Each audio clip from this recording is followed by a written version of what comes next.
Start verildi ve Elazığ'da ikinci altılı Ganyan'ın ilk ayağı başladı. 7 numaralı Tekcan Star öndeki grubun 6-7 boy kadar gerisinde kaldı. Süratli başladı koşu. 3 safkan önde liderlik istiyor. Bunlardan şimdi 5 numaralı Doğamari liderliği almıştı. Hemen dışından 10 numaralı Çavbella da temposunu artırdı. 10 numaralı Çavbella temposunu kabul ettirdi rakibine. Farkı da bir anda 4 boya kadar çıkardı. İkincilikte 5 numaralı Doğamari var. 2,5 boy geride 2 numaralı Tafrak, dışında 4 numaralı Captain. 2 boy geride 1 numaralı Demir Pençe. 5. ligde 3 boy geride Kırtay. 13 numaralı Magic Pearl 4 boy gerisinde, 12 numaralı Nazlı 2 boy geride, 11 numaralı Pamuk Şeker 2 boy geride, 3 numaralı Hürtumbul, dışında 8 numaralı Girl of var 2 boy geride, 9 numaralı Victola içinde, 7 numaralı Tekcan Star 2 boy gerisinde, 6 numaralı Selim Bey 1,5 boy dışında, 14 numaralı Palestinian Baby sırasıyla koşu başladığı tempoyla devam ediyor. Son 800 metreye giriliyor. 10 numaralı Çavbella kaçıyor. Fark 5 boy kadar. 5 numaralı Doğamari ikincilikte bekliyor. Hemen yanında 2 numaralı Tafrak.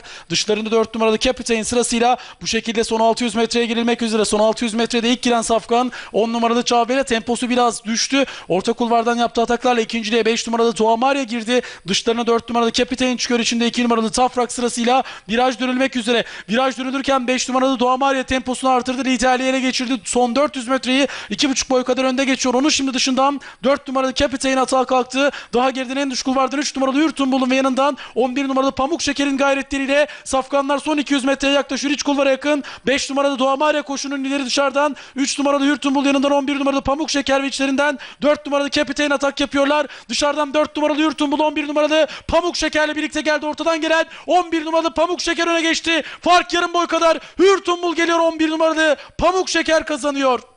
3 numaralı Hürtumbul ikinci oldu. 5 numaralı Doğamari üçüncü. 4 numaralı Captain de koşuyu dördüncü olarak tamamladı. Günün dördüncü koşusunu 11 numaralı Pamuk Şeker Hasan Demirtaş'la kazandı.